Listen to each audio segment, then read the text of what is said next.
আশ্বিরের শারদ প্রাতে বেজে উঠেছে আলোকমঞ্জিত। নমস্কার, 7 আইভিক নিউজ নেটওয়ার্কে সকলকে স্বাগত। এই মুহূর্তে 7 আইভিক নিউজের পর্দায় রয়েছে আমি মৃত্তিকা। আমি এই মুহূর্তে রয়েছে উত্তর কলকাতার অন্যতম শ্রেষ্ঠ পুজো, যে পুজো নিয়ে সকলের মধ্যে একটা কিন্তু কৌতূহল থেকেই থাকে, সেটা হলো জগৎ মুখার্জি পার্ক। এই মুহূর্তে আমি দাঁড়িয়ে রয়েছি জগৎ মুখার্জি পার্কে। জগৎ মুখার্জি পার্কের চলতি বছরের থিম এআই, অর্থাৎ আর্টিফিশিয়াল ইন্টেলিজেন্স। আমাকে নতুন করে বলে দিতে হবে না এআই ঠিক কী। আজকালকার দিনে সোশ্যাল মিডিয়ার যুগে আমরা সকলেই এআই কি সেটা নিয়ে কিন্তু ওয়াকিবহল, কিন্তু এআই আশীর্বাদ নাকি আমাদের জীবনে নেমে আসছে অভিশাপ হিসেবে, সেটাই কিন্তু চলতি বছরে জগৎ মুখার্জি পার্কের থিম। চলুন তাহলে একবার দেখে নেওয়া যাক জগৎ মুখার্জি পার্কের চলতি বছরের থিম কতটা তারা ফুটিয়ে তুলতে পেরেছে। আমরা এই মুহূর্তে রয়েছে জগৎ মুখার্জি পার্কের পুজো প্রাঙ্গণে, একদম এন্ট্রান্সে আমি রয়েছি। থিমের নাম আগেই বললাম, এআই আর্টিফিশিয়াল ইন্টেলিজেন্স, আশীর্বাদ নাকি অভিশাপ। সেই থিমটাকে কিন্তু খুব ভীষণ সুন্দরভাবে এখানে ফুটিয়ে তোলা হয়েছে। দেখতে পাচ্ছেন পুরনো ফেলে দেওয়া কিবোর্ড, নষ্ট কিবোর্ড, যে কিবোর্ড কিন্তু আমাদের দৈনন্দিন জীবনের যারা কর্মরত রয়েছেন বা যারা কর্মরত নেইও, যারা অবসর যাপন করতে ল্যাপটপ বা সিস্টেম ব্যবহার করে থাকেন, একটা অমূল্য জিনিস কিন্তু কিবোর্ড। সেই কিবোর্ডটাকে কিন্তু এখানে কি ভীষণ সুন্দর করে ইলাস্ট্রেট করা রয়েছে এবং ভীষণ সুন্দর আলোর খেলা। এআই এআই লেখা, যেন কোনো একটা চিপ, এমন একটা দেখতে পাচ্ছেন। এই মুহূর্তে কিন্তু আমরা রয়েছে জগৎ মুখার্জি পার্কের একবারে ভেতরে। আপনারা এই রাস্তা দিয়ে কিন্তু একদম ভেতরে প্রবেশ করবেন। একটা আলোর খেলা কিন্তু এখানে রয়েছে, একটা পিঙ্ক, ব্লু, গ্রিন, রেড, এই চারটে রং, এই চারটে রং দিয়ে, এই চারটে রঙের আলো দিয়ে কিন্তু একটা টেকনোলজিক্যাল কোনো জায়গায় আমরা এসে পড়েছি, এমন একটা দৃশ্য কিন্তু এখানে ফুটিয়ে তোলা হচ্ছে। এবং সব জায়গাতেই কিন্তু এআই, যেমনটা আমি বললাম যে একটা চিপের মধ্যে আছে, ওরকমভাবে কিন্তু এআই লেখাটা তুলে ধরা হয়েছে। ধীরে ধীরে আমরা এগোচ্ছি এবং পুরো জায়গাটাকে কিন্তু ফেলে দেওয়া নষ্ট কিবোর্ড দিয়ে, কম্পিউটার কিবোর্ড দিয়ে কিন্তু সাজানো হয়েছে। আর এই মুহূর্তে আমি রয়েছি একেবারে এন্ট্রান্সে। এই জায়গাটা পার করলে আপনি চলে যেতে পারবেন দেবী মূর্তির সামনে। এখানকার ডান দিক বাঁ দিক দুই দিকে কিন্তু উঁচু উঁচু বিল্ডিং, উঁচু উঁচু বিল্ডিংয়ের আকারে কিন্তু এখানে করা হয়েছে, অর্থাৎ টেক সিটি, টেকনোলজি সিটি ওভাবেই কিন্তু তুলে ধরা হয়েছে। অর্থাৎ এআই অভিশাপ না আশীর্বাদ, এই প্রসঙ্গ যদি আমরা একটু কথা বলি তাহলে, আর একদম ট্রেন্ডিং কথা বলছি, এই ঠিক দুর্গাপুজোর আগ থেকে দুর্গাপুজো অবধি একটা ট্রেন্ডিং রয়েছে এআই দিয়ে, আর্টিফিশিয়াল ইন্টেলিজেন্স দিয়ে বিভিন্ন ধরনের ছবি বানানো। তাতে কিন্তু আমরা সকলেই প্রায় মেতে উঠেছি। অর্থাৎ এআই কিন্তু ব্যাপারটা কি আমরা সকলেই জানি, কিন্তু এটা কতটা ভয়াবহ হতে চলেছে সেটা কিন্তু আমরা জানি না।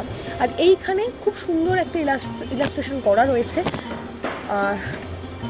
পুরনো তার দিয়ে ইলাস্ট্রেশনটা করা হয়েছে, দেখতে খুব সুন্দর লাগছে। এবং একইভাবে ডান দিক বাঁ দিক দুটো দিকে কিন্তু একইভাবে ইলাস্ট্রেশনটা রয়েছে, দেখতে খুব সুন্দর লাগছে। আমি আবারও বলছি, দেখতে কিন্তু খুব সুন্দর লাগছে। একটা টেকনোলজি সিটিতে আমি চলে এসেছি, সেরকম কিন্তু দেখতে লাগছে।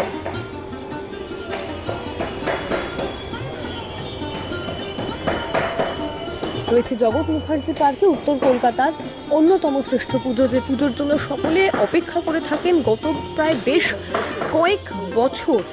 শেষ কয়েক বছর জগৎ মুখার্জি পার্ক ভীষণ সুন্দর পুজো করেছিল, তাক লাগিয়ে দিয়েছিল যাকে বলে। চলতি বছরও কিন্তু আমার তো ভীষণ ভালো লাগছে, এবং যে টপিকটা উনি তুলেছেন, এবং এআই আশীর্বাদ না অভিশাপ, আমি এই নিয়ে কিন্তু অবশ্যই যিনি থিম শিল্পী তার সঙ্গেও কথা বলে একবার দেখবো উনি কি জানাচ্ছেন। আর এই মুহূর্তে আমি আমার সঙ্গে পেয়ে গিয়েছি জগৎ মুখার্জি পার্কের চলতি বছরের থিম শিল্পীকে, একটু ওনার সঙ্গে কথা বলে নেব। নমস্কার। এআই বিষয়টা আমরা এখন সকলেই জানি, সোশ্যাল মিডিয়ার দৌলতে কারোর অজানা নেই। তো প্রশ্নটা হচ্ছে এআই অভিশাপ না আশীর্বাদ, এই প্রশ্নটা কিন্তু আপনারা উস্কে দিয়েছেন। আপনি কি বলবেন, আশীর্বাদ না অভিশাপ? এটা আমরা এখনও জানি না। যখন কম্পিউটার এসেছিল আমরা ভেবেছিলাম বহু মানুষের চাকরি যাবে, কিন্তু দেখলাম আসার পর নতুন দিগন্ত খুলে গেছে। আমরা এখনও জানি না, কিন্তু এআই নিয়ে যারা রিসার্চ করছে, যারা এর সৃষ্টিকর্তা বলে আমরা জানি বা ভাবছে, তারা কিন্তু এটাকে নিয়ে একটু আশঙ্কাই প্রকাশ করছে। কারণ মানুষের অস্তিত্ব রক্ষার লড়াই করছে তারা। শুধু চাকরি যাবে এটা ব্যাপার নয়, চাকরি তৈরিও হবে কিছু, কিন্তু এআই মানুষের কন্ট্রোলে থাকছে না। তা এআই সবাই জানে এরকম নয়, কিন্তু মোবাইল হাতে আছে মানে এআই জানে এরকম নয়। বহু, কারণ দুর্গাটা তো উৎসব, দুর্গা পুজো এবং উৎসব, তার সঙ্গে আর্ট ফেস্টিভ্যাল। তো বহু গ্রামের মানুষ, মফস্বলের মানুষ আছে যারা এআই সম্বন্ধে এখনও জানে না।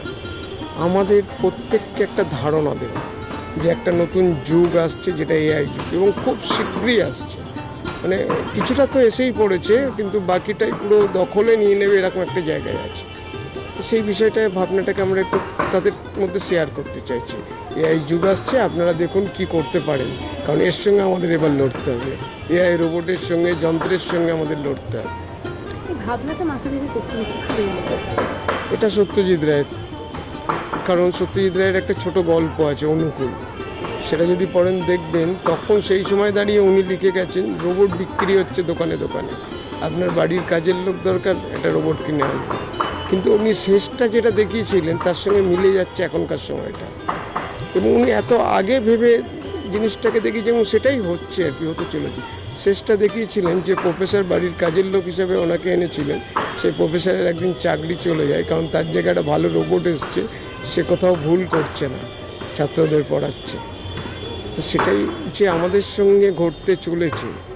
তখনই ভাবনাটা আসে যে এআই যুগটা তো চলেই এলো প্রায়, কারণ ও তো 3 মাসে 2 বছর বাড়ছে, এআই তার বয়স বাড়ছে, অতএব এটা খুব চিন্তা। এবং যেভাবে বলছে 70% মানুষের চাকরি যেতে পারে, আবার চাকরি তৈরিও হবে 30%। কিন্তু সেই চাকরিটা করার মতন যে শিক্ষাগত যোগ্যতা বা আর্থিক অবস্থা থাকা উচিত আমাদের মতন দেশে, যেখানে জনসংখ্যা এত এবং অর্থনৈতিকভাবে আমরা কোথায় দাঁড়িয়েছি, প্রত্যেক মানুষের হাতে কিন্তু সেইভাবে অর্থ নেই, খুব গুটি কয় মানুষের হাতে। অতএব আমরা খুব চিন্তিত যে আমাদের দেশের অবস্থাটা কোন জায়গায় দাঁড়াবে এই যুগটাতে, কিভাবে খাপ খাইয়ে নেবে তার সঙ্গে। কি মনে হচ্ছে দর্শকদের কেমন লাগবে? দর্শকদের আশা রাখছি ভালো লাগবে, কারণ আমরা এটাকে উৎসবের আকারে তো একটা পুজো করি, কারণ পুজোটা ওই 5-6 জন বা 50 জনের জন্য না, বহু মানুষের জন্য, শুধু ক্রিয়েটিভ নয়, তার যাতে এমনিও দেখতে ভালো লাগে, মাকে যেন দেখে তার দুটো হাত মাথায় ওঠে, সেই সব চিন্তাভাবনাগুলো নিয়েই কাজ করি। যার জন্য এখানে দেবী মূর্তিকেও আমরা কিন্তু একদম মাতৃরূপেই রেখেছি, কারণ সেই আমাদের শেষ ভরসা, যে যুগই আসুক না কেন, কারণ সেই লড়াই করে আবার ঠিক আমাদের আগের জায়গায় হয়তো ফিরিয়ে আনবে। এআইকে হয়তো এখন ভাবছি আমরা হয়তো অভিশাপ, যদি উল্টো হয় আশীর্বাদও হতে পারে, কারণ আমরা জানি না। কারণ কম্পিউটার যখন এসেছিল বহু মানুষের কাজ চলে যাবে আমরা ভেবেছিলাম, কিন্তু তারপর দেখলাম নতুন দিগন্ত খুলে গেছে। মানে এটা তো আমরা দেখেছি, এটার ক্ষেত্রে যদি সেটা হয় ফার বেটার। মানে আমরা আশাবাদী থাকবো। একদম আশাবাদী। একদম। আপনার নাম? সুবল পাল। অনেক ধন্যবাদ। আপনাকে অশেষ ধন্যবাদ। এই মুহূর্তে আমি যে অঞ্চলটায় দাঁড়িয়ে রয়েছি, এখান থেকে কিন্তু ভেতরে প্রবেশ করতে হবে, এবং এখানে বিভিন্ন পুরনো মডেলের টিভি, এই টিভি আমরা অনেকে দেখেওছি, আমাদের জেনারেশনের, আবার অনেকে আমরা দেখিও নি। আমাদের আগের জেনারেশন মানে আমাদের বাবারা, কাকারা, তারা কিন্তু এই টিভি দেখেছেন। তো এই টিভিগুলোকে এখানে প্লেস করা হয়েছে এই রূপে যে শুধুমাত্র এআই না, টেকনোলজি কতটা এগিয়ে গেছে যে আমরা এই টিভিগুলোর এখন আর অস্তিত্বই কিন্তু পাই না, মানে আমরা দেখতেও পাই না কোথাও।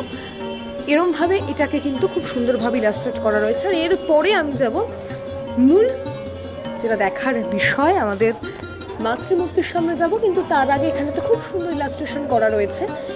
এটা একেবারে একটা পাথরের পাহাড়, তার মধ্যে একটা টেকনোলজির ইলাস্ট্রেশন খুব সুন্দরভাবে কিন্তু শিল্পী করেছেন। যেমনটা শিল্পী আমাদের বললেন যে শুধুমাত্র তো বোঝার নয়, দেখাতেও কিন্তু সুন্দর হতে হবে, কারণ পুজোটা আমাদের সবার। আমরা শহুরে মানুষজন যেমন পুজোর অংশগ্রহণ করি, তেমনই কিন্তু মফস্বল গ্রামের মানুষরাও কিন্তু আসেন, যারা হয়তো সবটুকু বুঝবেন না, কিন্তু তারা দেখতে সুন্দর যে জিনিসটা লাগছে সেটুকু কিন্তু তারা উপভোগ করতে পারবেন। সুতরাং দেখতেও সুন্দর হতে হবে। এবং এরপরে আমি যাব মাতৃমূর্তির কাছে। আপনারা হয়তো অনেকেই ভাবছিলেন যে এআই, আর্টিফিশিয়াল টেকনোলজি, ইন্টেলিজেন্স, আমরা এই থিমটা এখানে বলে মাতৃমূর্তিতে চেঞ্জেস হতে পারে, কিন্তু তেমনটা কিন্তু হয়নি। আমি দেখাবো মাতৃমূর্তি, তার আগে আমি ওপরটা শ্যামলবাবু দেখালেন, ভীষণ সুন্দর লাগছে দেখতে। আলোটা একটু কম হবে এখন, যেহেতু আলো একটু কম হলে এই জায়গাটা আরও সুন্দর লাগবে দেখতে। এবং আমি, এটা আমার পার্সোনাল মত, আমি জগৎ মুখার্জি পার্কের ঠাকুর যবে থেকে দেখছি তবে থেকে এরা কিন্তু সিলিংয়ের কাজ এবং মাতৃমূর্তির পাশের যে কাজ করে এরা কিন্তু ভীষণ নিপুণভাবে সেই কাজটা করে, দেখতে ভীষণ সুন্দর লাগে। আর এরপরে আমি চলে যাব মাতৃমূর্তিতে। যেমনটা বললাম যে আর্টিফিশিয়াল ইন্টেলিজেন্স থিম, তার মানেই যে মাতৃমূর্তি একেবারে অন্যরকম হবে তেমনটা নয়। এনারা কিন্তু মাতৃমূর্তিতে সাবেকি রেখেছেন এবং এখানে যে বাহন রয়েছেন মায়ের, তাকে কিন্তু অত্যন্ত হিংস্র একটা ভঙ্গিতে দেখা যাচ্ছে। আসলে ওনারা কাজ করছেন, একটু ব্যাঘাত ঘটলো। এরপরে মাতৃমূর্তি একেবারে সাবেকি ধাঁচের মাতৃমূর্তি, দেখতে অসাধারণ, ভীষণ স্নিগ্ধ। দেখতে পাচ্ছেন সেই ছবি সরাসরি 7 নিউজের পর্দায়। জগৎ মুখার্জি পার্কের চলতি বছরের মাতৃমূর্তি আমার ভীষণ ভালো লাগলো। আপনাদের কেমন লাগলো কমেন্ট করে কিন্তু অবশ্যই জানাবেন। একেবারে সাদা, লাল, সিলভার, মানে একেবারে স্নিগ্ধ রঙের মধ্যে তারা কিন্তু মাতৃমূর্তি রেখেছেন এবং মায়ের যে ছেলে মেয়েরা তারাও কিন্তু ভীষণ স্নিগ্ধ লাগছে তাদেরকেও দেখতে, ভীষণ সুন্দর। অর্থাৎ আপনি যেটা ভেবে প্যান্ডেলে ঢুকবেন, এআই টেকনোলজি, আপনি ভাববেন ওরকমই হয়তো মাতৃমূর্তি আমি দেখতে পাবো, সেটা কিন্তু নয়। যত আপনি ভেতরে ঢুকবেন তত আপনি দেখতে পাবেন মাতৃমূর্তিতে কিন্তু সেই সাবেকিয়ানাই বজায় রাখা হয়েছে। ভীষণ সুন্দর মাতৃমূর্তি, মায়ের মুখ, মুকুট থেকে গয়না সবটুকু ভীষণ সুন্দর এবং আলোর খেলা। আমি আগেও বললাম জগৎ মুখার্জি পার্কের স্পেশালিটি, তারা কিন্তু মাতৃমূর্তিতে ভীষণ সুন্দর আলো খেলান। আলোর খেলায় আরও সুন্দর দেখতে লাগছে মাতৃমূর্তি। দেখতে পাচ্ছেন সেই ছবি 7 নিউজের পর্দায়। এতক্ষণ আপনাদের ঘুরে দেখালাম জগৎ মুখার্জি পার্কে আর্টিফিশিয়াল ইন্টেলিজেন্সের দুনিয়া। তারা যে বিষয়টি চুজ করেছেন অর্থাৎ এআই, আর্টিফিশিয়াল ইন্টেলিজেন্স, বিষয়টি কিন্তু একটা বিতর্কের। এটা আশীর্বাদ না অভিশাপ? আপনাদের কি মনে হয়? আপনারাও কিন্তু সেটা কমেন্ট করে আমাদেরকে জানাতে পারেন। আর আপনাদের কেমন লাগলো সেটাও কিন্তু আমাদেরকে কমেন্ট করে জানাতে একেবারে ভুলবেন না। আমার তো ভীষণই ভালো লাগলো যে প্রশ্নটা ওনারা উস্কে দিলেন, আশীর্বাদ না অভিশাপ এআই, সেটা কিন্তু আমাদের সকলের মনেই কম বেশি ছিল। কিন্তু মাতৃমূর্তিতে কিন্তু তারা সাবেকিয়ানাটাই বজায় রেখেছেন। প্রতি বছরের মতোই চলতি বছরেও জগৎ মুখার্জি পার্কের পুজো কিন্তু ভীষণ ভালো হয়েছে। আপনারা চলে আসুন দেখতে, তাহলে দেরি কিসের? এবং পরবর্তী বিভিন্ন পুজোর আপডেট জানতে কিন্তু অবশ্যই সাবস্ক্রাইব করতে ভুলবেন না 7 নিউজ। শ্যামল পালের সঙ্গে মৃত্তিকা সেনগুপ্তের রিপোর্ট, 7 নিউজ। জয় হিন্দ।